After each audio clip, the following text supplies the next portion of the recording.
Hello everyone, welcome to BMC broad mind classes. Channel से जुड़ने के लिए आपका बहुत बहुत धन्यवाद। अगर आपने अभी तक चैनल को सब्सक्राइब नहीं किया है तो प्लीज़ सब्सक्राइब कर लें और साथ में बेल आइकन भी दबा लें ताकि आपको आने वाली वीडियोस के लिए नोटिफिकेशन मिलते रहें। लास्ट क्लास में हमने कर लिया था टीचिंग एप्टीट्यूड का मीनिंग कर लिया था, उसके लेवल कर लिए थे, कैरेक्टरिस्टिक कंप्लीटली हमने डिटेल के अंदर कर ली थी। आज उसी क्लास को अगर आपने अच्छे से देखा है तो उसी में से एक क्वेश्चन हम कर रहे हैं। इसका आंसर आपको कमेंट बॉक्स में लिखना है। तो क्वेश्चन ये है कि आपको इनमें से कौन सा लेवल नहीं है टीचिंग का। तो ABCD आप देख लें, differentiation level, memory level, reflective level and D is understanding level. इनमें से जो भी मेमोरी लेवल का टीचिंग का एक लेवल नहीं है वो आपको ऑप्शन में देना है। आज की क्लास में हम करेंगे ऑब्जेक्टिव्स ऑफ टीचिंग कि टीचिंग के ऑब्जेक्टिव क्या क्या हैं, उनको किसने किसने क्लासिफिकेशन में दिया है।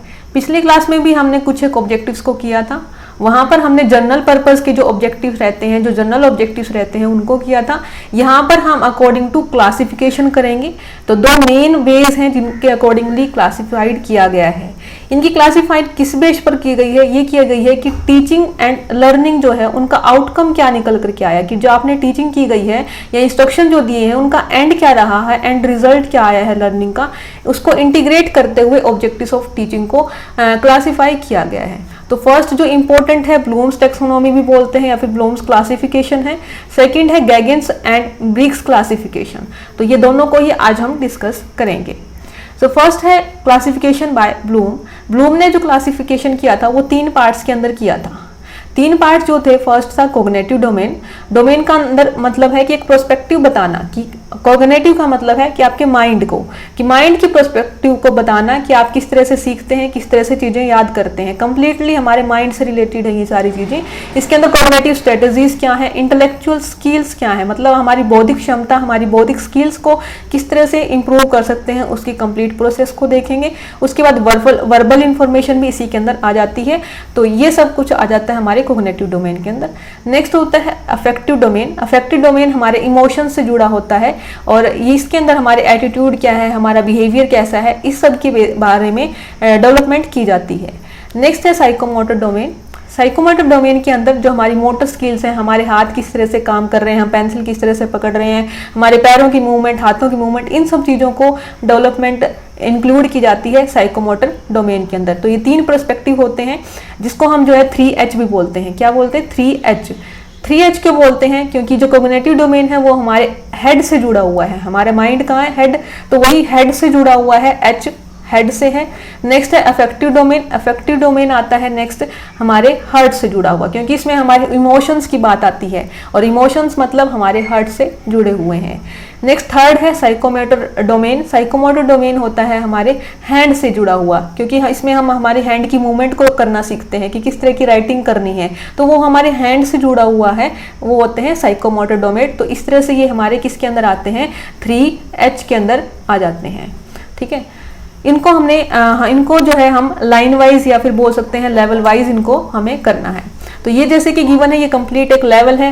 नॉलेज जो है हमारा लोअर लेवल है, उसके बाद हम इवैल्यूएशन जो है हायर लेवल है, और ये इसी लाइन वाइज ही चलते हैं from lower level to higher level, क्योंकि क्वेश्चन भी इसी तरह से पूछे जाते हैं कि नॉलेज लोअर लेवल कौन सा है, ऑप्शन दे दिए जाएंगे 4, उनमें से आपको नॉलेज को टिक करना है, या फिर हायर लेवल पूछा गया तो आपको इवैल्यूएशन को टिक करना है, या इनकी प्रोसेस को अरेंज करना भी आपका क्वेश्चन बन सकता है, या फिर इनका मीनिंग क्या होता है उसके बेसिस पर अरेंज करना भी आपका क्वेश्चन बन सकता है। या आपको लोअर टू हायर तक अपवर्ड याद करने हैं इसी सीरीज के अंदर ही।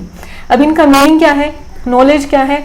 जैसे कि कोई स्टूडेंट है, उसको कोई नॉलेज मिल रही है, टीचर जो है उसको कुछ नॉलेज दे रहे हैं, किसी मैथ के सम को समझाया जा रहा है कि ये फॉर्मूला होता है, वो उसको क्या दे दी? उस फॉर्मूले की नॉलेज दे दी, उसको समझाया जाएगा, देन वो उस नॉलेज को क्या करेगा? कॉम्प्रिहेंस करेगा, उस चीज़ को वो समझेगा, अंडरस्टैंडिंग लेवल करेगा कि ये फॉर्मूला है, इसको इस तरह से बनाया गया है, इसकी थ्योरी इस तरह की है, कंप्लीट प्रिंसिपल इसके ऊपर, इस प्रिंसिपल के ऊपर ये बना हुआ है, उसको कॉम्प्रिहेंस करेगा, उसको समझेगा कंप्लीट नॉलेज को। यहाँ पर नॉलेज दी गई, नॉलेज को समझा गया। नेक्स्ट क्या पार्ट आता है कि एप्लीकेशन करना। जैसे कि यहाँ पर फॉर्मूला बता दिया गया, यहाँ पर उसको समझा दिया गया कि ये फॉर्मूला है, इसको इस तरह से डेवलप किया गया है, इसका रीजन ये है। देन क्या किया जाएगा, उसको अप्लाई करवा कर देखा जाएगा कि स्टूडेंट को कितना समझ में आया है। तो उसको उस फॉर्मूले से रिलेटेड कुछ सम दिए जा सकते हैं, उन सम के बेसिस पर वो उसको अप्लाई करके देखेगा, एप्लीकेशन प्रोसेस होगी। देन एप्लीकेशन प्रोसेस के बाद उसका एनालाइज किया जाएगा कि कितना फॉर्मूला उसको समझ में आया है, कितना पार्ट, उसको पार्ट के अंदर डिवाइड करने के बाद एनालाइज किया जाता है। तो ये एनालाइज की प्रोसेस होगी एप्लीकेशन के बाद। एनालाइज के अंदर हमने क्या करते हैं, छोटे छोटे पार्ट्स के अंदर कि कितना समझ में आया है उसको पार्ट में के अंदर डिवाइड करके देखते हैं, उसके बाद एनालाइज करते हैं। वहीं पर ही इसका अपोजिट आ जाता है सिंथेसिस। इसके अंदर कंप्लीट नॉलेज को एक कॉम्बिनेशन के अंदर हम देखेंगे कि कंप्लीट नॉलेज के अंदर वो कितना पार्ट समझ में आ गया है। तो इसी का अपोजिट है सिंथेसिस। तो एनालिसिस के अंदर हमने टुकड़ों के अंदर देखा कि कितना कितना समझ में आया, और सिंथेसिस के अंदर हमने कंप्लीट वो पार्ट के अंदर उसको संश्लेषण करते हुए देखा कि कितना समझ में आया है। इन सारे प्रोसेस के बाद हम उसका इवैल्यूएशन करते हैं कि हमने जो नॉलेज दी थी, जो नॉलेज हम देना चाहते थे, क्या वो स्टूडेंट तक सही तरीके से पहुंच पाई है। देन उसका इवैल्यूएशन होगा, इवैल्यूएट किया जाएगा। तो ये प्रोसेस को हमें इसी तरह से याद करना है। नेक्स्ट है अफेक्टिव डोमेन। अफेक्टिव डोमेन हमारा रिलेट करता है हमारे इमोशन से या फिर हमारे हार्ट से। इसके अंदर मेनली टीचर का क्या काम होता है, जैसे कि अच्छी हैबिट को डेवलप करना है, बच्चों के अंदर एक अच्छे करेक्टर का निर्माण करना है, जो कि टीचर की सबसे बड़ी ड्यूटी भी होती है कि वो अपनी सोसाइटी के अंदर बच्चे जो है एक बेस होते हैं, और उनके करेक्टर का निर्माण अगर टीचर कर रहा है अपनी क्लास के अंदर तो उससे बेस्ट कुछ नहीं हो सकता। तो यही है कि उसके अंदर अच्छी हैबिट डेवलप की जाए, उसके अंदर अच्छे करेक्टर का बिल्डअप किया जाए। तो उसकी कंप्लीट ये प्रोसेस है, सेम यही है कि ये लोअर लेवल है and that is higher level. Higher level से तक पहुंचने के लिए हमें लोअर लेवल से स्टार्ट करना पड़ेगा। जैसे कि इसको भी एग्जांपल के साथ अगर देखते हैं कि बच्चे के अंदर बुक रीडिंग की वो करनी है, डेवलपमेंट करनी है कि उसके अंदर बुक रीडिंग की हैबिट डेवलप हो सके, तब देन उसको क्या किया जाएगा कि नॉलेज दी जाएगी, रिसीविंग, कि उसको इंटरेस्टिंग वे के अंदर टीचर बताएगा, बच्चा क्या कर रहा है उसको रिसीव कर रहा है कि हाँ इस तरह से स्टोरीज होती हैं, बुक्स के अंदर ये चीजें होती हैं, तो उस चीज को वो रिसीव करना सीख रहा है। रिसीव करेगा, उसको इंटरेस्टिंग लगेगी जो भी चीज़, वो उस चीज़ को रिसीव कर लेता है। तो इसलिए बेटर यही होता है टीचर की ड्यूटी कि वो जितनी भी अच्छी चीज़ें होती हैं, जहाँ पर भी अच्छी डेवलपमेंट उनको करनी है, वहाँ पर वो इंटरेस्टिंग वे में बच्चों को बताएं। तो यहाँ पर क्या होगा, रिसीव कर लेगा बच्चा जो भी चीज़ इंटरेस्टिंग उसको लगेगी।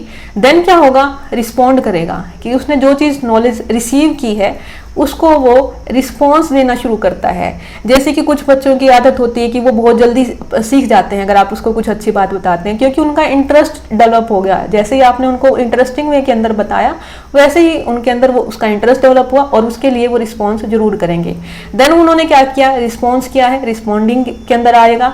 रिस्पॉन्डिंग के बाद उसको वो करके देख चुके हैं, अब देन वो क्या करेंगे, वैल्यूइंग करेंगे कि हाँ क्या जैसा बताया गया था इंटरेस्टिंग वे में, क्या वो ऐसा ही उसका रिस्पॉन्स रहा या नहीं रहा, उसकी वो वैल्यूएशन करके देखेंगे। अगर वो वैल्यूइंग के अंदर भी सही रहता है देन वो अपनी नॉलेज के अंदर ऑर्गेनाइज कर लेंगे कि हाँ बुक रीडिंग थी, बुक रीडिंग के लिए उन्होंने करके देखा, रिस्पॉन्स आया उनका कि हाँ उन्होंने रीडिंग करके देखी।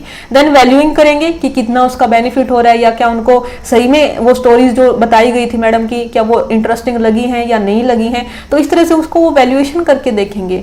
देन उसको अगर जो चीज़ें उनको अच्छी लगेंगी कि हाँ हमें इस तरह की स्टोरीज अच्छी लग रही हैं, हमें इस टाइप की बुक्स अच्छी लग रही हैं, फिक्शन है, नॉन फिक्शन है, उसको वो ऑर्गेनाइज कर लेंगे अपने वे के अंदर, क्योंकि हर किसी की इंटरेस्ट थोड़ा सा अलग होगा। किसी को स्टोरीज अच्छी लगेंगी, किसी को जो ऑटोबायोग्राफीज होती हैं वो अच्छी लगेंगी। तो सेम वही उसको वो अपने अकॉर्डिंगली ऑर्गेनाइज कर लेंगे एंड देन क्या चली जाएंगी, वो उनकी करेक्टराइजेशन के अंदर चली जाएंगी। उसके बेसिस पर उनके करेक्टर के अंदर वो चीज़ें अपने आप डेवलप हो जाएंगी, उनकी आदत बन जाएगी एक रेगुलर बेसिस के ऊपर बुक रीडिंग की। इसके थ्रू ही आप जो है कोई भी एक अच्छी हैबिट को बच्चों के अंदर डेवलप कर सकते हैं।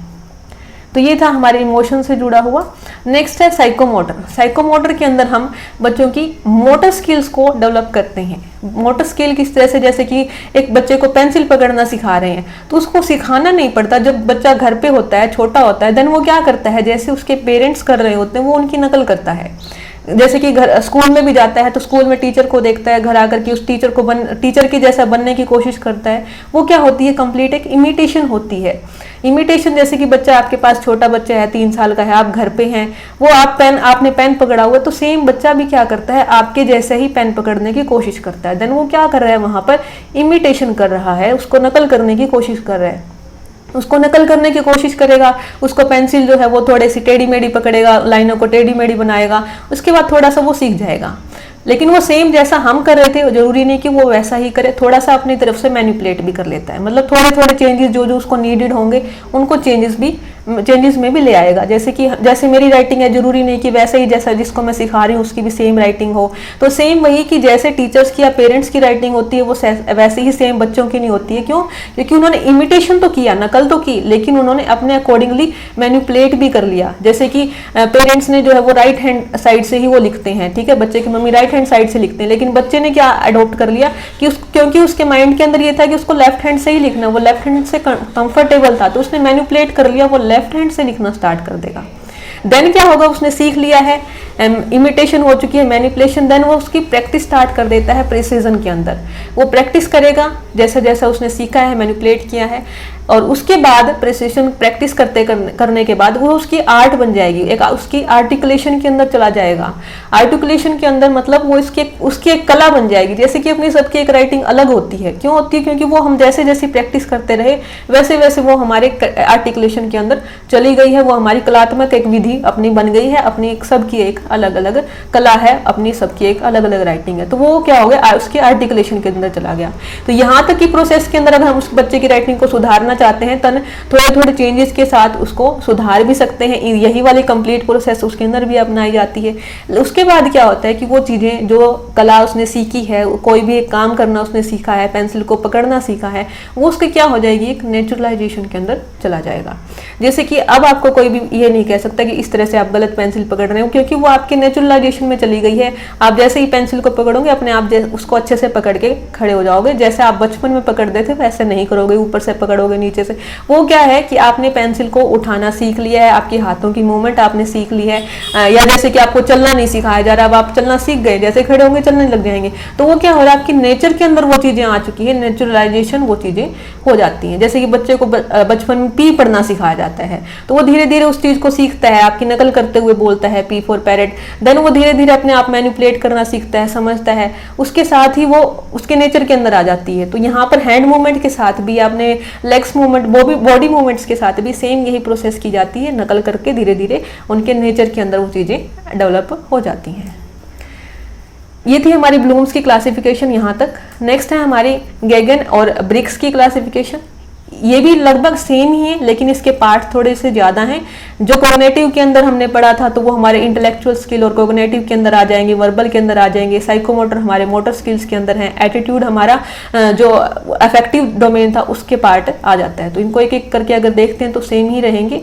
इंटेलेक्चुअल स्किल्स हैं, इंटेलेक्चुअल स्किल मतलब हमारी बौद्धिक क्षमता कितनी डेवलप हुई है।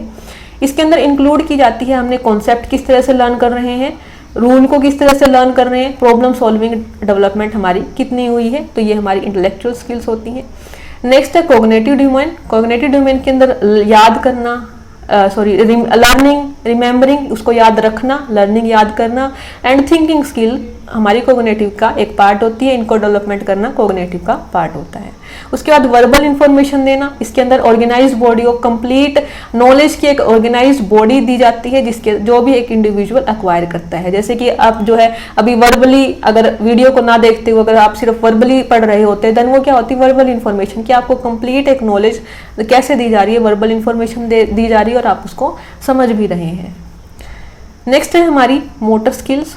मोटर स्किल्स के अंदर क्या आते हैं, motions carried out when the brain, nervous system and muscles work together. जैसे कि आपने अगर अभी पेन पकड़ा हुआ है तो वो क्या कर रहा है, आपका ब्रेन भी साथ में काम कर रहा है कि क्या लिखना है, नर्वस सिस्टम भी काम कर रहा है, आपकी हाथों की मूवमेंट भी काम कर रही है, साथ में आपकी जो हाथ की मसल्स हैं वो भी एक साथ ही काम कर रही है। तो मोशंस के अंदर इन सारी चीज़ों को एक साथ काम करने की डेवलपमेंट करवाना मोटर स्किल्स का पार्ट होता है।